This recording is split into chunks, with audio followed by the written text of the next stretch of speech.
सलाम सब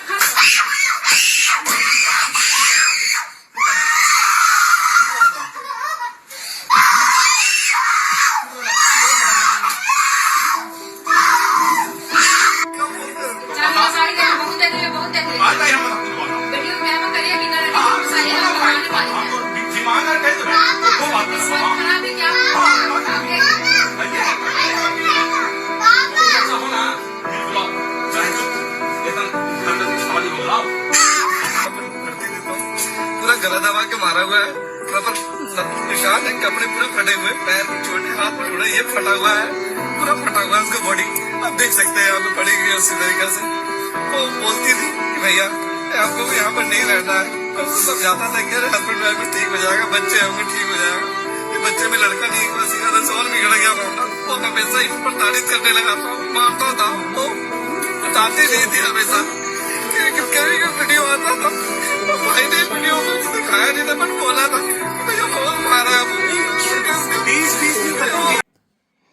दो व्यक्ति के बीच एक पवित्र और मजबूत बंधन जो प्यार, विश्वास, सम्मान और समझदारी पर आधारित होता है। यह एक ऐसा रिश्ता है जिसमें दोनों साथी एक दूसरे के प्रति समर्पित होते हैं, एक दूसरे की भावनाओं का सम्मान करते हैं और एक दूसरे के सुख दुख में साथ निभाते हैं, और हम इसे कहते हैं पति पत्नी का रिश्ता।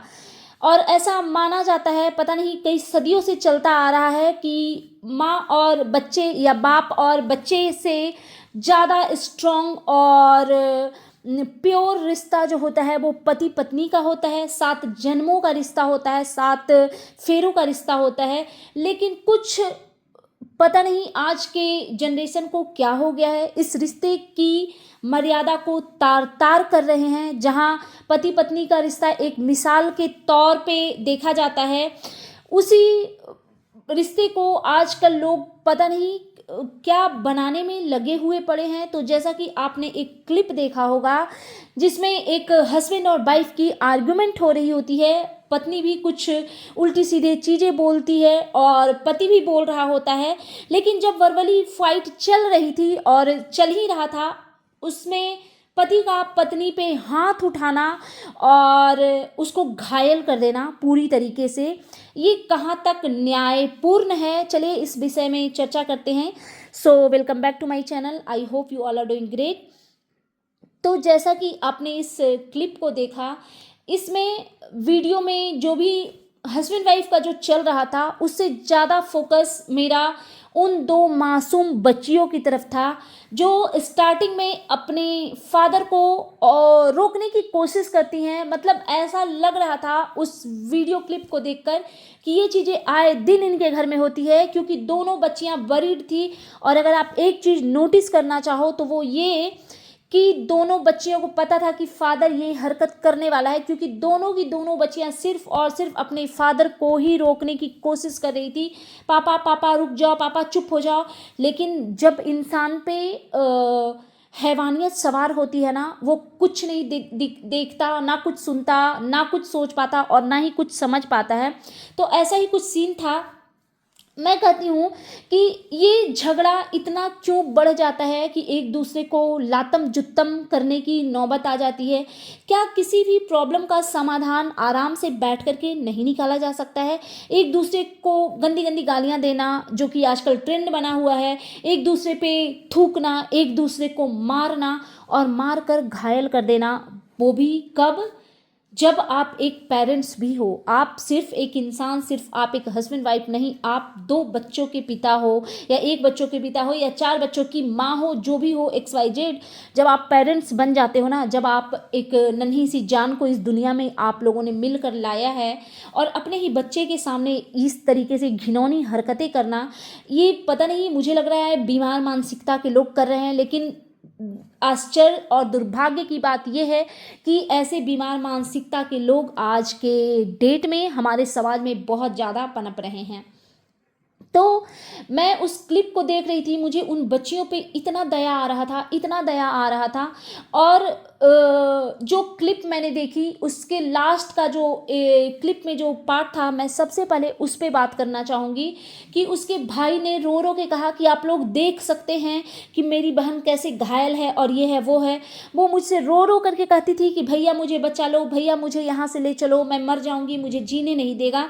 तो मैं ऐसे ऐसे भैया से मैं पूछना चाहती हूँ, ये जो इस टाइप के भैया होते हैं या इस टाइप के जो पापा होते हैं, इस टाइप के जो मम्मी होते हैं, इस टाइप के दादा और दादी, चाचा और चाची होते हैं, जो अपनी बच्चियों को ये कहते हैं कि बेटा थोड़ा सेक्रीफाइस करो ना, थोड़ा रुक जाओ ना, थोड़ा और ठीक हो जाएगा। नहीं, एक बच्चा कर लो, एक बच्चा के आ जाने से पति पत्नी का रिश्ता स्ट्रांग हो जाएगा। एक नहीं, बेटी हुई है ना, बेटा आएगा तो ठीक हो जाएगा, या बेटा है ना, बेटी आएगी तो रिश्ते ठीक हो जाएंगे, बेटी आएगी तो रिस्पॉन्सिबिलिटी बढ़ेगी। एक बात कान खोल करके सुन लीजिए, जिसको रिस्पॉन्सिबिलिटी उठानी होती है और जिसको अपने हस्बैंड वाइफ के रिश्तों की कदर होती है, वो बच्चे के आने से नहीं होती, वो शादी के पहले से होती है कि वो इंसान कैसा है। जिस इंसान को अपनी वाइफ की परवाह नहीं है, वो अपनी बच्चे की परवाह करेगा। वाइफ से बच्चे होते हैं साहब, बच्चे से वाइफ नहीं होती। इस चीज़ को कब समझेंगे हमारे पेरेंट्स, कब समझेंगे लोग? अपनी बच्चियों को तब तक सेक्रीफाइस करवाने वाले पेरेंट्स से मैं नफ़रत करती हूँ, जो ये हमेशा कहते रहते हैं कि थोड़ा दिन रुको ना, ठीक हो जाएगा। भाई कैसे ठीक हो जाएगा? अगेन एंड अगेन मार खा कर के चीज़ें ठीक होगी? ऐसा भी तो हो सकता है ना कि एक दिन मार खाते खाते वो इस दुनिया को छोड़कर चली जाए, और तब एज अ पेरेंट्स आपके पास क्या बच जाएगा सिवाय रिग्रेट के। ऐसे भाई पता नहीं किस टाइप के लोग होते हैं, जो बहन बोल रही है कि मैं नहीं बचूंगी, ये मुझे मार देगा, तब भी उसको सलाह देते हैं कि नहीं नहीं थोड़ा सा रुको, पहले मरने तक की नौबत तो आने दो। हद करके रखे हो यार।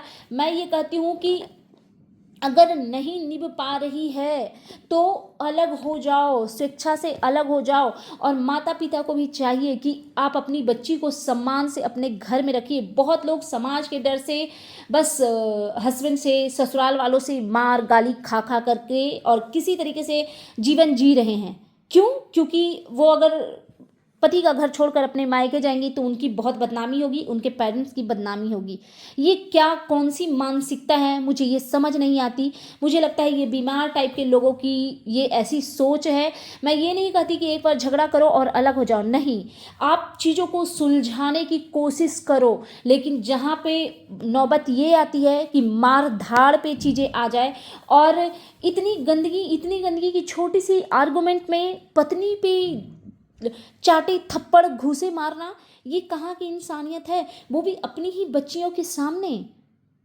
ये तो एकदम, मुझे मेरे हिसाब से अगर देखा जाए तो ये प्योर दरिंदगी है, और मैं ऐसी चीज़ों को कतई सपोर्ट नहीं करती हूँ। मैं ऐसी ही हूँ, मैं बचपन से ही ऐसी हूँ। मेरा मानना है कि अगर आपका नहीं बन रहा है तो ऐसे रिश्ते में रहने की कोई ज़रूरत नहीं है, और इस चीज़ का कोई मतलब नहीं बनता जिसमें पति पत्नी के बीच में, एक दूसरे के बीच में प्यार और सम्मान का रिश्ता ना हो।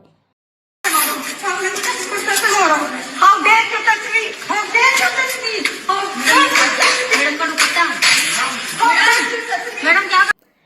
तो जैसा कि आप लोगों ने कभी क्लिप देखा, उसमें आपने दो महिलाओं को लड़ते झगड़ते, वर्बली नहीं एकदम मारम कुटाई करते हुए देखा होगा। मुझे तो देख करके हंसी भी आई।